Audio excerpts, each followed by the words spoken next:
오늘 본문은 소돔과 고모라를 향해 가시면서 그 소돔과 고모라를 심판하시려던 그 하나님께서 먼저 아브라함에게 찾아오셔서 아브라함에게서 쉼을 가지셨다가 아브라함과 함께 쉼을 가지셨다가 또 아브라함에게 소돔에 대한 자신의 계획, 특별히 그 소돔과 고모라를 심판할 것이라는 자신의 계획을 설명하시고 그 심판에 대한 메시지를 듣고서 하나님 앞에서 아브라함이 중보기도 하고 있는 그러한 장면입니다. 특별히 오늘 본문은요, 아브라함이 몸과 마음에 할례를 행하고 난 이후에 기록된 첫 번째 에피소드예요. 그러니까 아브라함이 할례를 행하고 나서 그 몸에 그리고 그 마음에 할례를 행하고 나서 처음으로 우리에게 주어진 메시지다라는 말이죠. 그래서 우리는 오늘 본문을 통해서 우리가 마음의 할례를 받으면, 즉 하나님을 나의 주인으로 모시고 그리고 그 하나님의 소유라는 것을, 내가 하나님의 소유라는 것을 인정하고 자기를 부인하면서 하나님의 뜻대로 살아가기로 그 마음에 다짐하면 하나님께서 우리를 어떻게 대하시는지, 우리가 마음의 할례를 행했을 때에 하나님이 우리를 어떻게 대하시는지 두 가지로 나눠서 살펴보려고 합니다. 우리가 마음의 할례를 행하고 주를 주인으로 인정하고 내가 그의 소유임을 인정하며 나 자신을 부인하고 하나님의 뜻대로 살아갈 때에 하나님은 우리를 벗으로 삼으신다라고 말씀하고 있습니다. 여러분, 친구, 벗이 뭐죠? 벗. 여러분, 친구 있으십니까? 친구, 벗이 어떤 존재입니까? 벗은 편안함을 제공하는 존재죠. 그러니까 쉼을 나에게 주는 존재예요. 그리고요, 벗은요, 부모에게도 말 못하고 아내에게도 말 못하는 어떤 그런 일들이 있을 수 있지만 벗은 내 마음을 편하게 나눌 수 있는 존재. 그래서 나에게 편안함과 쉼을 제공하는 그러한 존재이기도 하고 내가 마음을 나눌 수 있는 존재를 우리는 벗이라, 친구라 이렇게 표현을 하는데요. 성경에는 하나님께서 이렇게 벗으로 여기신 몇몇 사람들이 있습니다. 대표적인 사람이 누구냐 하면 그 유명한 모세예요. 근데요, 의외의 인물도 있습니다. 예루살렘에서 한 3km 떨어진 가난한 사람들이, 병든 사람들이 모여 살았던 마을 베다니에 살았던 마르다, 마리아, 그리고 그의 오라버니 나사로. 이 정말 의외의 인물인데 하나님께서는 그들을 친구로, 예수님은 친구로 삼으셨어요. 그래서 요한복음 11장을 가보시면 5절에 보면요, 예수께서, 하나님의 아들 예수께서 그 가난한 자들이 사는 동네, 병든 자들이 사는 동네, 그 동네에 살았던 마르다와 그 동생과 나사로를 어떻게 하셨다? 저기서 사랑하다라는 것은 아가페를 말하는 거예요. 그러니까 신적인 사랑, 신으로서 사랑하는 대상으로 여기셨다라는 거예요. 그런데요, 3절을 보시면 이에 그 너희들이 예수께 사람들을 보내어 이르되 주여 보시옵소서 뭐 하는 자가 저기에 사랑한다라는 단어는 필레오라는 단어예요. 우정, 서로 나누는 우정. 그래서 하나님, 예수님, 주님께서 친구로 여기셨던 자 이런 표현이에요. 그래서 마르다, 마리아 이런 나사로 같은 사람을 예수님은 벗으로 여기셨어요. 그래서 어떻게 하셨습니까? 누가복음 10장을 가보시면요, 38절에 그들이 길 갈 때에 예수께서 한 마을에 들어가시. 예수님이 예루살렘에서 이렇게 사역을 하시는데 쉽지 않잖아요. 바리새인들과 서기관들이 늘 대적하지요. 그리고 믿지 않는 자들도 있죠. 예수님의 사역은 쉬운 사역이 아니었습니다. 사람들을 대하는 것이 어려웠죠. 그래서 예루살렘에 사역하고 나면 어디로 가시는가 하면 한 3km 정도 떨어진 베다니로 가세요. 그리고 마르다와 마리아가 있는 그 집에 가셔서 어떻게 하시는 거예요? 쉬시는 거예요. 좀 쉬시는 거예요. 예수님이 저 성전에 가서 쉬신 것도 아니고요, 저기 부자의 집에 가신 것도 아니고 그 가난한 집에, 그런데 거기에 가면 마음이 편안한 거죠. 거기서 유대인들은 아무와 식사하지 않거든요. 근데 예수님이 거기서 식사 대접을 받으시면서 거기에서 쉼을 가지셨다 이렇게 표현하고 있어요. 거기다가 요한복음 12장 1절을 보시면요, 6월절 엿새 전, 이 말은 무슨 말입니까? 예수님이 죽기 6일 전. 근데 예수님께서 어디에 가셨어요? 베다니. 이곳에 누가 있어서? 마르다, 마리아, 나사로. 여러분, 우리가 언제 죽는지 모르는 게 은혜잖아요. 그런데 예수님은 언제 죽으실지 알고 계셨어요. 죽기 6일 전이면 마음이 얼마나 괴로우셨겠어요. 그런데 그 마음을 누가 나누시는 거예요? 그 가난한 지역에 살고 있었던 나사로와 마리아와 마르다와 그렇게 나누고 있었다라는 것이죠. 이렇게 하나님은 누군가 벗으로 삼고 있는 자가 있었고요. 오늘 본문을 보시면 하나님이 아브라함을 종으로 여기지 않고 벗으로 대하고 있다라는 것을 우리는 보게 돼요. 왜요? 오늘 보니까 18장 1절 우리가 읽었던 본문 말씀 다시 가보시면요, 여호와께서 마므레의 상수리나, 마므레 상수리는 어디에 있습니까?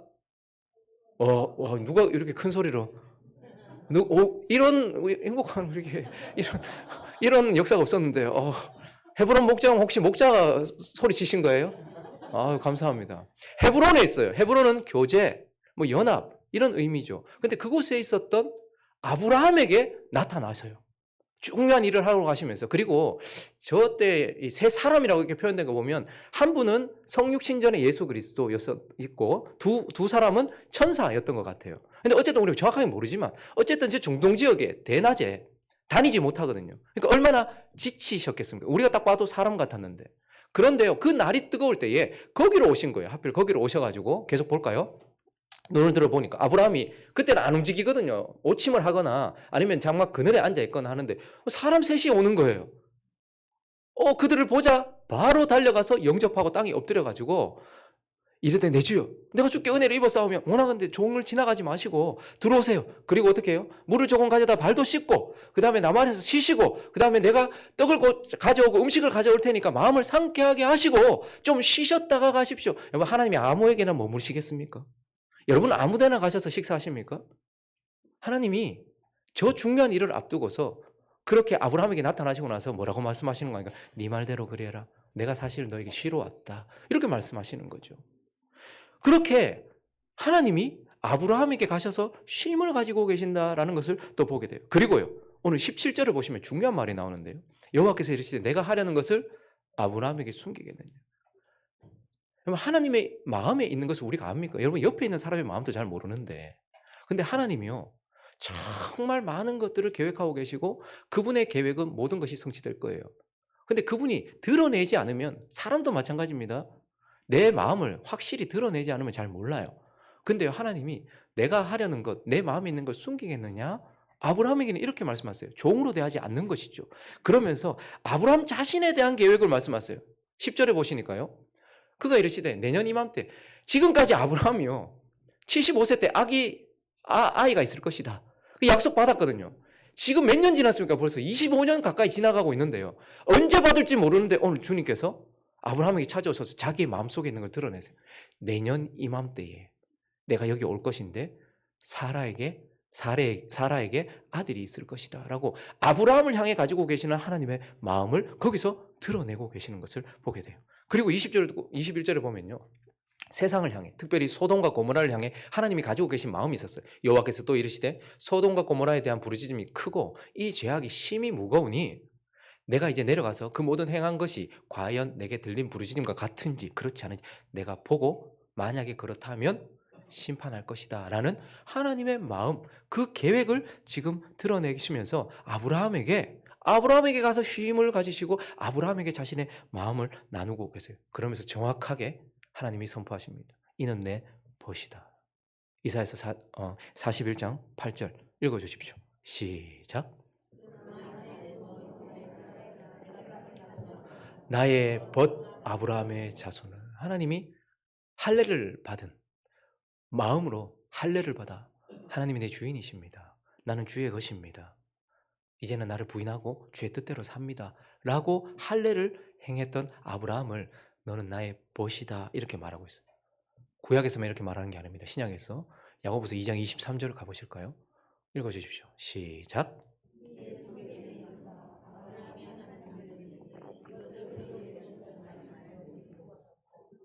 하나님의 벗이라 칭함을. 하나님께서 우상 숭배하고 저기 그냥 거기서 묻혀가고 있는 자식도 하나 못 놓고 있는 그런 상황에 있는 그 사람을 향하여서 하나님 뭐라고 말씀하시는 거예요? 이는 나의 벗이다. 내 친구다. 이렇게 말씀하고 있어요. 여러분 그런데요. 모든 마음의 할례를 진짜 마음의 할례를 받는 사람들 있잖아요. 진짜 하나님이 내 주인이고 자기 자신을 부인하는 사람들은요. 끝까지 자기 자신을 하나님 앞에서 뭐라고 얘기하냐면 나는 당신의 종입니다. 이렇게 얘기해요. 오늘 아브라함도 보십시오. 8절을 보시면요. 아브라함이 엉긴 젖과 최고급 요리를 가져왔다는 거예요. 우유와 하인이 요리한 송아지를 가져다가 그 앞에 차려놓고 같이 앉아서 겸상하고 친구처럼 앉아 있었던 게 아니고 어떻게 했다고 말합니까? 모셔서서 서빙을 하고 있는 거예요. 서비스를 하고 있는 것이죠. 그러니까 하나님은 그를 보시라고 말하고 있지만 아브라함은 어떻다는 거예요? 하나님 앞에 늘 자기 자신을 마음의 할례를 행한 사람은 종이라고 생각을 한다는 거예요. 바울은 어땠습니까? 로마서 가볼까요? 1장 1절 시작. 종 바울 자기를 종이라고 이렇게 말. 베드로는요. 베드로후서 가볼까요? 1장 1절 시작. 예수 그리스도의 종이며 사도인 시몬 베드로. 야고보는요. 예수님의 형제였던 야고보는요. 1장 1절 시작. 하나님과 주 예수 그리스도의 종. 여러분, 마음의 할례를 받은 사람, 여기 진짜 하나님을 믿고 하나님이 주인이라고 인정하는 사람은요, 스스로가 늘 하나님 앞에 종이라고 얘기해요. 우리한테 자유를 주셨음에도 아유 나는 주님의 종입니다 이렇게 얘기해요. 그런데요, 하나님은 기어이 우리를 뭐라고 얘기하십니까? 너는 내 벗이다 이렇게 얘기해요. 요한복음 15장으로 가볼까요? 14절 시작. 너희는 내가 명한 대로 행하면 곧 나의 친구라. 15절 있습니다. 시작.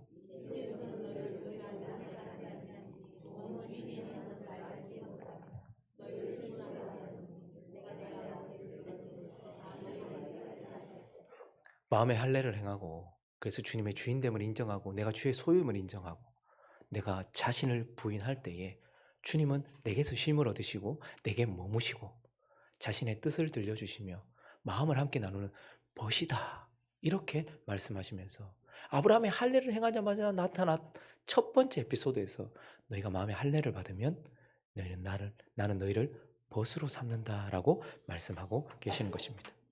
그리고 오늘 또 본문을 통해서 한 가지 더 말씀하십니다. 할례를 받은 자를 하나님은 중보자로 세우신다라는 거예요. 여러분, 우리는 오늘 본문을 통해서 그리스도인들, 예수를 믿는 자들의 존재적인 가치, 특별히 간접적이고 좀 소극적인 역할을 보게 되는데, 그게 뭐냐면 세상의 소금이라는 거예요. 그러면 예수 믿는 사람들이 세상에 있는 것만으로도, 그 존재만으로도 세상에 있을 때예요. 소금이 뭐합니까? 부패하고 썩어져 가는 것에 소금을 뿌리잖아요. 그럼 뭐 하는 거예요? 생선 같은 거 파는 데 가보면 냉동을 시켰다가 팔 때는 어떻게 합니까? 그 위에 뭘 뿌려요?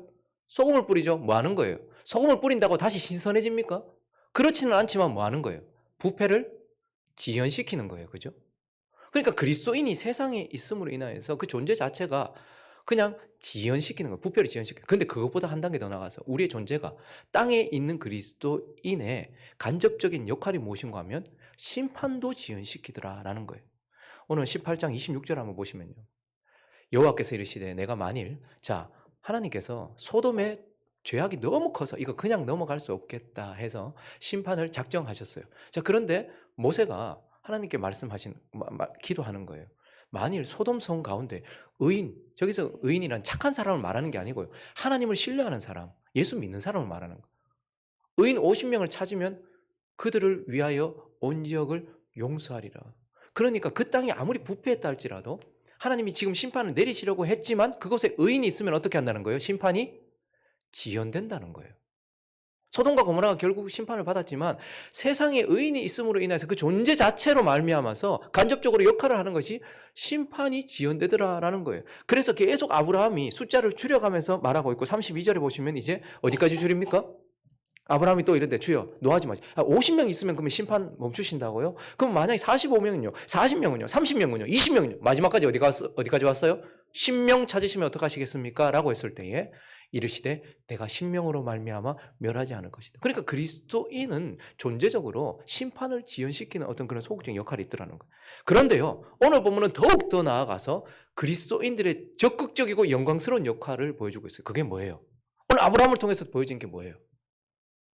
하나님께 누군가를 위해서 기도할 수 있더라는 거예요. 하나님께 누군가를 살리기 위해서 간구할 수 있고 하나님께서 그것을 그에게 할 수 있도록 맡기셨다라는 것을 우리는 보게 됩니다. 여러분, 오늘 본문이 좀 이상하지 않아요? 소돔과 고모라는 진짜 멸망받을 만큼 죄악으로 가득 찼습니다. 우린 자꾸 소돔하면 뭐 자꾸 동성애만 이야기하는데요. 선지자를 통해서 얘기할 때 소돔은 동성애만이 아니었고 사람들을 학대하고 폭력적이었고 이런 부분들이 더 많이 지적이 돼요. 그러니까 소돔은 사실 하나님의 형상으로 지음받은 사람들을 학대하던 그런 곳이었고 많은 범죄가 있었던 곳이에요. 그래서 하나님이 이미 알고 계시잖아요. 뭐 하나님이 굳이 우리처럼 뭐 현장 검증해 볼 필요 없잖아요. 그런데요, 굳이 내려오셨어요. 그리고 오늘 18장 1절에 보니까요, 소돔 보시기 전에 누구부터 보신 거예요? 아브라함에게 나타나셨대요. 어떤 일을 실행하시기 전에 먼저 아브라함 앞에 나타나셨다, 이렇게 말씀을 하고 있어요. 그리고요, 18절부터 16절 17절 보시니까요, 그 사람들이 이제 하나님의 천사들이 왔으니까 아브라함이 최선을 다해서 대접을 했어요. 그리고 나서 그냥 쉬시고 가시는 줄 알았어요. 아브라함은 아무것도 몰랐죠. 그 사람들이 거기서 일어나서 소돔을 향해 가는데 아브라함은 그들이 이제 잘 가십시오, 평안히 가십시오라고 전송하는데요, 굳이 17절에 좀 이상하지 않아요? 가다가 내가 하려는 것을 아브라함에게 숨기겠느냐? 이렇게 이야기를 꺼내신 거죠. 굳이 안 하셔도 될 말을. 그러면서 무슨 이야기를 하신 거예요? 우리가 봤던 것처럼 20절과 21절에 보니까 여호와께서 이르시되 소돔과 고모라에 대한 부르짖음. 내가 지금 여기 사실 왜 왔냐? 네하고 밥 먹으러 온 게 아니고 소돔과 고모라에 대한 부르짖음이 크고 그 지역에 심히 무겁다. 근데 그 소리 듣자마자 그래서 21절에 보니까요. 내가 이제 내려가서 행한 것이 과연 그렇다라고 한다면 심판할 것이다. 얘기하는 순간 아브라함에게 누가 떠올랐을까요? 자기의 조카 롯이 거기 살고 있거든요. 떠오른 거죠. 그래서 하나님이 굳이 뭔가 실행하기 전에 그 실행할 것에 대하여서 아브라함에게 실행하기 전에 들려주셨어요. 자, 그리고요. 22절과 23절에 보시면요. 세 사람이 왔는데 두 사람은 천사고 하나는 예수님이라고. 예수님 여호와의 사자다 이렇게 얘기하는데 그 사람들이 거길 떠나요. 다 가시면 될 텐데 둘만 가고 아브라함 앞에 여호와 그대로 서 계시는 거예요. 그래서 뭐가 시작되는 거예요? 23절이 있습니다. 시작.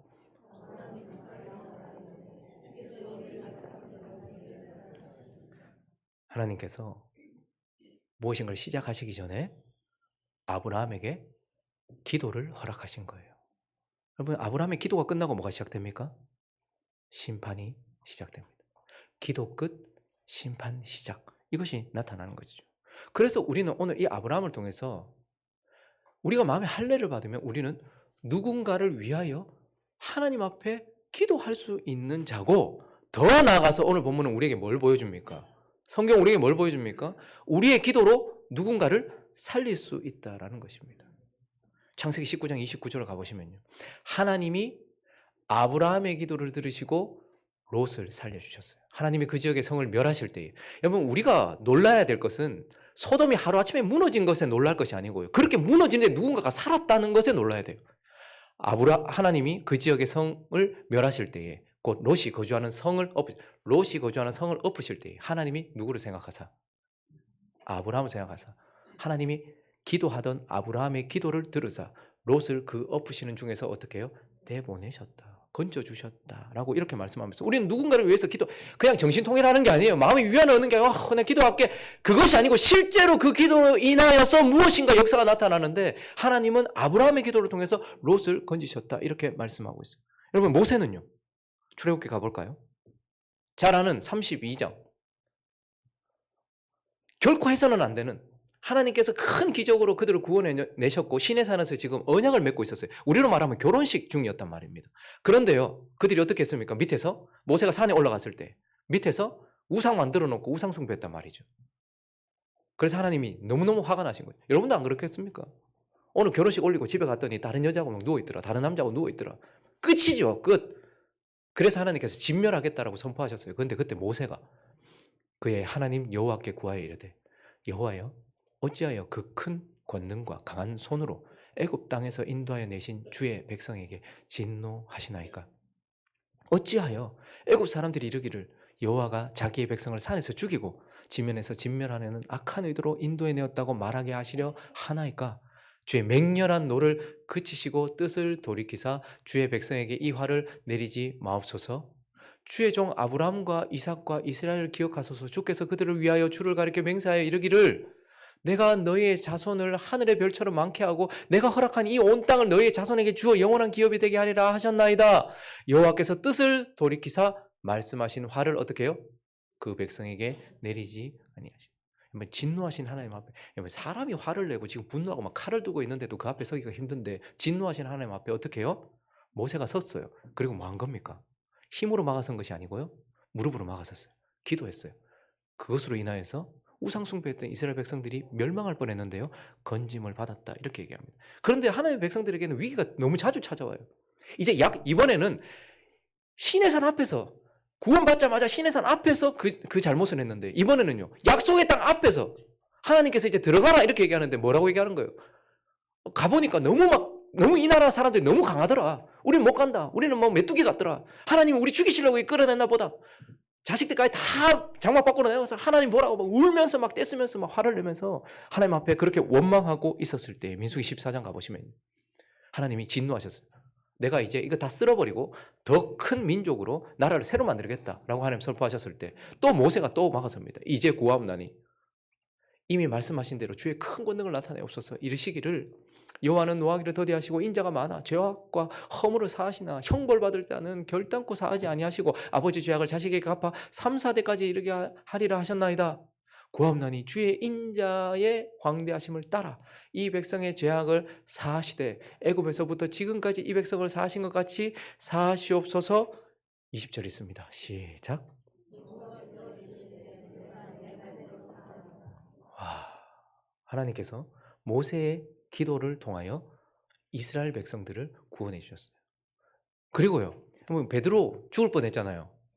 그죠? 헤롯이 야고보 죽이고 나니까 유대인들이 너무 좋아하는 거 보고 베드로도 죽여야 되겠다 이렇게 생각을 했어요. 근데 베드로에게 기적적인 일이 일어났습니다. 사도행전 12장 가보시면요, 헤롯이 잡아 내려고 하는 그 전날 밤에, 그러니까 감옥에 가다 놓고 이제 죽이려고 했던 그 전날 밤에 베드로가 두 군인 틈에서 두 쇠사슬에 매어 누워 자는데 파수꾼들이 문 밖에서 옥을 지키더니 호련히 주의 사자가, 갑자기 기적적인 일이 일어난 거죠. 뭐 천사가 나타났던 것 같아요. 나타나며 옥중에 광채가 빛나며 또 베드로의 옆구리를 쳐 쿡 찌면서 일어나라, 잠이 오나 일어나라. 쇠사슬이 그 손에서 일어났는데 쇠사슬이 벗겨졌고 천사가 이르되 띠띠라, 신을 신으라. 베드로가 그대로 하니 천사가 또 이르되 겉옷 입어라, 따라오라. 지금 정신없이 그냥 있는 거죠. 그러니까 시키는 대로 하는 거예요. 애기처럼 시키는 대로 했습니다. 베드로가 나와서 따라갔어요. 천사가 하는 것이 이게 지금 내가 꿈꾸는 건가? 내 지금 뭐지? 이러고 환상을 보는가 하고 있었는데요. 첫째, 둘째 파수를 지나서 시내로 통한 쇠문에 이르니 문이 저절로 열리는지라 나와서 한 거리를 지나며 천사가 곧 떠나니라. 이에 베드로가 야, 하나님께서 나를 건지시려고 천사를 보내셨구나. 정신을 차렸단 말이죠. 그래서 그가 죽지 않고 옥에서 탈옥했단 말이에요. 자, 그런데 이 놀라운 일이 있기 전 이 이야기 앞뒤에 뭐가 있어요? 5절 가볼까요? 읽어주십시오. 시작.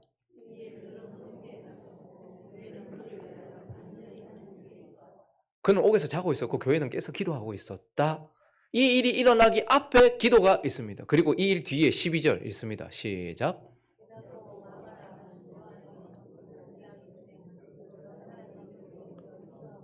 베드로가 뭐 때문에 산 겁니까? 교회의 기도로 인하여 살았다라고 말씀하시면서 하나님 우리에게 말씀하십니다. 하나님은 우리가 마음의 할례를 받아 하나님의 주인됨을 인정하고 내가 그의 소유임을 인정하며 나 자신을 부인하고 주의 뜻에 나를 드릴 때에 우리를 누군가를 살릴 수 있는 중보자. 우리의 입이 얼마나 험합니까? 어떨 때는 참 하나님을 찬양하는, 그리고 하나님을 기뻐하는 말을 하다가도 어떨 때는 비난과 살인적인 말을 막 쏟아내잖아요. 그래서 그런 우리의 입이 하나님은 중보의 입이 될 수 있도록 허락하셔서 누군가를 위하여 기도할 수 있고 누군가를 살릴 수 있다는 거예요. 우리의 기도가 우리의 자녀들을 세상이라는 그곳에서 끄집어낼 수 있는 줄로 믿습니다.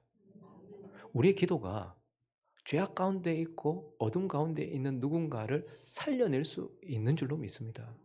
왜 그러냐 하면 하나님이 우리를 중보자로, 할례를 받은 자를 중보자로 세우셨기 때문이다라고 말씀하고 계시는 것입니다. 말씀을 정리하겠습니다. 여러분 오늘 다시 한번 아브라함을 한번 보십시오. 처음에 아브라함의 모습에서 지금 아브라함의 모습을 보십시오. 얼마나 고귀하고 존귀하고 빛나는 모습입니까?